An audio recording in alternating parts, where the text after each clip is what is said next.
तो overall market का structure negative हो चुका है इस हफ्ते के लिए। तो अभी वक्त आ गया है हमारे लिए कि हम काफी सोच समझ के ही ट्रेड लें और कम ट्रेड करें, क्योंकि जब ओवरऑल मार्केट ही नेगेटिव है तब हम चाहे स्विंग ट्रेड्स कितना भी हाई प्रोबेबिलिटी वाले सेटअप्स से चुने फिर भी हम यहाँ पर गलत हो सकते हैं, क्योंकि ओवरऑल मार्केट के साथ ही हमें ट्रेड करना चाहिए। तो मैंने कुछ 4 ही स्टॉक्स ऐसे ढूंढे हैं जो कि स्ट्रॉन्ग इंडस्ट्री ग्रुप से बिलोंग करते हैं, जो कि अभी फिलहाल इंडस्ट्री इनका पॉजिटिव है और जहां पर सेक्टर कॉन्फ्लुएंस है। और 2 स्कैनर की मदद से मैंने कुछ 2 बढ़िया स्टॉक्स को भी ढूंढा है, उनके बारे में भी मैं आपको बताऊंगा कि स्कैनर से आप कैसे बढ़िया स्टॉक्स को ढूंढ सकते हो, और उनका लिंक भी मैंने डिस्क्रिप्शन में नीचे दे दिया है। तो बहुत ही डिटेल में एनालाइज करेंगे सभी स्टॉक्स को, लेवल्स और टारगेट्स को देखेंगे, प्राइस एक्शन के कंसेप्ट्स को डिस्कस करेंगे, और उन स्टॉक्स को मैंने ढूंढा कैसे है वो भी मैंने बताया है। तो बहुत ही इंफॉर्मेटिव रहेगी ये वीडियो, तो जरूर इस वीडियो को पूरा देखना। तो चलिए इस वीडियो को जल्दी से शुरू करते हैं। तो चलिए अभी हम सभी स्टॉक्स को एनालाइज करते हैं वन बाय वन। तो आज का जो पहला स्टॉक है वो है ओरिएंट पेपर। तो यहाँ पर ओरिएंट पेपर इस स्टॉक को सिलेक्ट करने का वजह क्या है? पहली चीज़ कि ये जो इंडस्ट्री है पेपर इंडस्ट्री, ये अभी स्ट्रेंथ दिखा रही है एंड इस हफ्ते बहुत ही अच्छा परफॉर्म किया था पेपर वाले स्टॉक्स ने, एंड आगे भी कर सकती है क्योंकि ओवरऑल पेपर वाले स्टॉक्स में बहुत अच्छा चार्ट फॉर्मेशन दिखाई दे रहा है, सेक्टर कॉन्फ्लुएंस भी है। तो ओरिएंट पेपर एंड इंडस्ट्रीज का मैंने चार्ट यहाँ पर वीकली टाइम फ्रेम पर ओपन कर रखा है।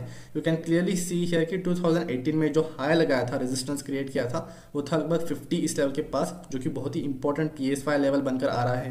यहाँ पर 2 रेजिस्टेंस स्टॉक ने क्रिएट किया, नीचे जाके फिर से ऊपर आया, एंड देन यहाँ पर 2018 के बाद स्टॉक ने बहुत ही बड़ा कर्व का फॉर्मेशन करके अभी ये रेजिस्टेंस के पास आ रहा है। तो बहुत काफ़ी लंबे समय के बाद कंसोलिडेट करके स्टॉक वापस रेजिस्टेंस के पास आ रहा है, मतलब ये अभी ब्रेकआउट कर सकता है, बहुत ज़्यादा पोटेंशियल है। तो 5 साल का यहाँ पर मल्टी ब्रेकआउट हमें देखने को मिल सकता है, तो ये स्टॉक हमारे रडार पर होना चाहिए। बहुत ही सिंपल है। तो कर्व फॉर्मेशन है, 5 ईयर्स का मल्टी ब्रेकआउट रेजिस्टेंस लेवल के पास है। वॉल्यूम्स की बात करें तो मैं यहाँ पर वॉल्यूम इंडिकेटर लगा देता हूँ। As you can clearly see here कि हमें वॉल्यूम्स में भी बढ़ोतरी क्लियरली देखने को मिल रही है। तो यहाँ पर हमें ब्रेकआउट का वेट करना चाहिए। 50.75 इसका करंट मार्केट प्राइस चल रहा है, तो 50.75 51 इस लेवल के ऊपर ही हमें एंट्री करना है, एंड स्टॉप लॉस हमारा यहाँ पर 46 के नीचे होना चाहिए, जो कि इसका रिसेंट स्विंग हाई लेवल है। तो इसी स्विंग हाई लेवल के नीचे हमारा स्टॉप लॉस रहेगा, simple. So this were the levels. तो ओरिएंट पेपर, अगर हमें ये जानना है कि किस स्टॉक में सेक्टर कॉन्फ्लुएंस हो रहा हो या कौन सा इंडस्ट्री अभी स्ट्रेंथ में है, तो इसके लिए मैं सिंपली ट्रेंड लाइन वेबसाइट का इस्तेमाल करता हूँ। यहाँ पर आके आपको मार्केट सेक्शन पर जाना है। मार्केट सेक्शन पर जाके आपको इंडस्ट्री डैशबोर्ड दिखाई देगा। तो इस इंडस्ट्री डैशबोर्ड पर आकर आपको यहाँ पर वो सारे इंडस्ट्रीज दिखाई देंगे जो आउट परफॉर्म कर रहे हैं या अंडर परफॉर्म कर रहे हैं, और वो भी टाइम फ्रेम के हिसाब से। डे चेंज का मतलब है कि आज के दिन ऐसे कौन से इंडस्ट्रीज थे जिन्होंने बहुत बढ़िया परफॉर्म किया है। तो हमें तो पता है कि ओवरऑल मार्केट अभी फिलहाल नेगेटिव है, तो most of the sectors Friday के दिन बहुत ही नेगेटिव थे एंड सभी सेक्टर ने बहुत खराब परफॉर्म किया है। तो यहाँ पर हम वीक चेंज परसेंटेज पर करेंगे तो ही हम अगले हफ्ते का प्रेडिक्ट कर सकते हैं कि कौन सा इंडस्ट्री आउट परफॉर्म कर सकता है। तो हमेशा हमें वीक चेंज परसेंट के बेसिस पर ही स्टॉक्स को सिलेक्ट करना है।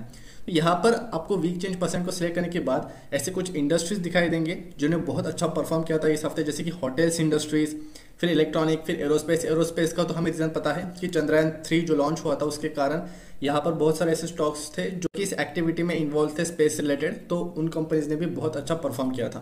तो यहाँ पर मेन जो इंडस्ट्रीज है वो गैस है, oil and gas, electronics and hotels and paper industry ने भी बहुत अच्छा परफॉर्म किया था। तो ऐसे ही मैंने इंडस्ट्री को फिल्टर आउट किया था इस हफ्ते एंड मुझे बहुत बढ़िया स्टॉक्स देखने को मिला। तो ओरिएंट पेपर उसमें से एक है जो कि आपको रडार पर रखना चाहिए।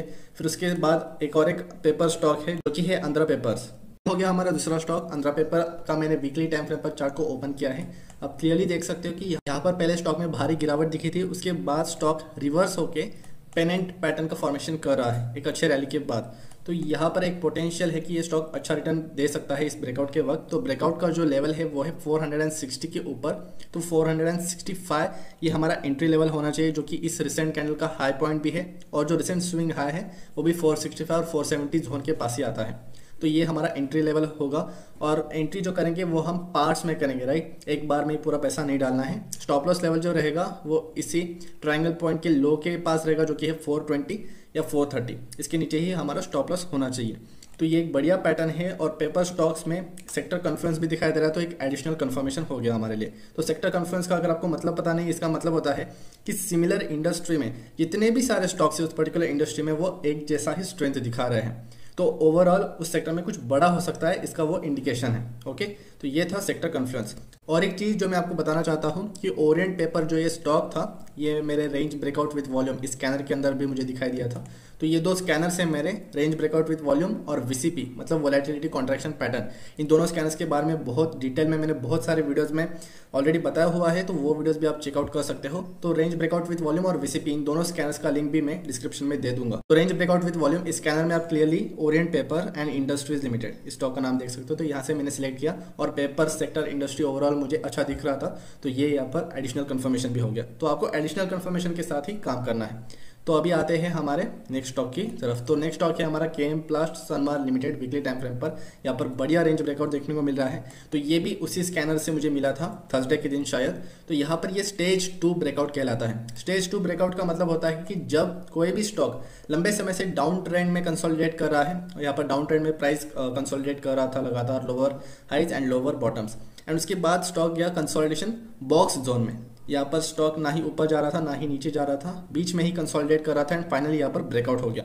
तो इसका मतलब है कि यहाँ पर अभी ट्रेंड चेंज हमें देखने को मिल रहा है। डाउन ट्रेंड से अभी यहाँ पर स्टॉक अप ट्रेंड में शिफ्ट होने वाला है एंड उसके साथ ही वॉल्यूम्स में भी अच्छा खासा बढ़ोतरी देखने को मिल रहा है ब्रेकआउट के वक्त। तो एक बढ़िया स्टॉक हो सकता है। 520 अभी करंट मार्केट प्राइस चल रहा है, तो करंट मार्केट प्राइस पर हम एंटर कर सकते हैं, या रिटेस्ट लेवल जो है 500 का, अगर इसके पास आपको प्राइस मिल जाता है तो और भी बढ़िया। तो आपको यहाँ पर हाफ क्वांटिटी लेके ही काम करना है कंफर्मेशन के साथ और ट्रेड करना है। स्टॉप लॉस जो रहेगा वो सिंपली इसी ब्रेकआउट जोन के नीचे रहेगा, जो कि होगा 475 के पास आपका स्टॉप लॉस ओवरऑल रहना चाहिए। तो ये एक बढ़िया स्टॉक है जो कि आपके रेडर पर होना चाहिए।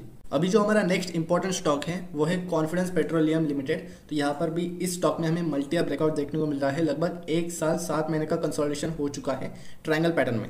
तो असेंडिंग ट्रायंगल पैटर्न का यहाँ पर क्लीन स्ट्रक्चर है। ब्रेकआउट के पास अभी ये फिलहाल यहाँ पर ट्रेड कर रहा है। एक लॉन्ग वीक का रिजेक्शन है जो कि नेगेटिव है। अगर डेली टाइम फ्रेम पर चार्ट को हम कन्वर्ट करते हैं तो क्लियरली हम यहाँ पर देख सकते हैं कि स्टॉक का प्राइस रिटेस्ट कर रहा है अपने ब्रेकआउट लेवल के पास। तो 83 यहाँ पर हम एंटर कर सकते हैं। Low risk high reward setup बन रहा है यहाँ पर, क्योंकि रिस्क जो रहेगा वो सिंपली इसी बीओ जोन के नीचे रहेगा। बीओ जोन मतलब ब्रेकआउट जोन। तो यहाँ पर ये जो कैंडल है 80 का, तो 80 के नीचे अब हमारा स्टॉप लॉस रहेगा और जो टारगेट रहेगा वो रहेगा 92 का। पहला टारगेट 92 का रहेगा, क्योंकि यहाँ पर प्रीवियस रेजिस्टेंस पॉइंट 92 के पास है एंड इसके ऊपर भी स्टॉक जा सकता है। तो आपको ट्रेलिंग स्टॉप लॉस का यूज करना है। तो ये थे सारे इंपॉर्टेंट लेवल्स। और कॉन्फिडेंस पेट्रोलियम इस स्टॉक को भी मैंने स्कैनर के जरिए ही ढूंढा है, जो कि था रेंज ब्रेकआउट विथ वॉल्यूम। और एक चीज़ कि यहाँ पर मैंने ट्रेंड लाइन का भी मदद लिया था इस स्टॉक को ढूंढने के लिए, जो कि मैंने आपको स्टार्टिंग में बताया कि इंडस्ट्री डैशबोर्ड पर आके मैंने पेट्रोलियम्स इस सेक्टर को एनालाइज किया, सेक्टोरियल चार्ट एनालिसिस किया, यहाँ पर सभी स्टॉक्स को देखा, तो मुझे कॉन्फिडेंस पेट्रोलियम ये स्टॉक मिला था। तो आपको यहाँ पर थोड़ा एक्स्ट्रा एफर्ट्स डालना पड़ेगा स्टॉक्स को ढूंढने के लिए, तभी आप अच्छे स्टॉक्स को ढूंढ पाओगे। तो यस, यही थे सारे आज के स्टॉक्स जो मुझे बताना था।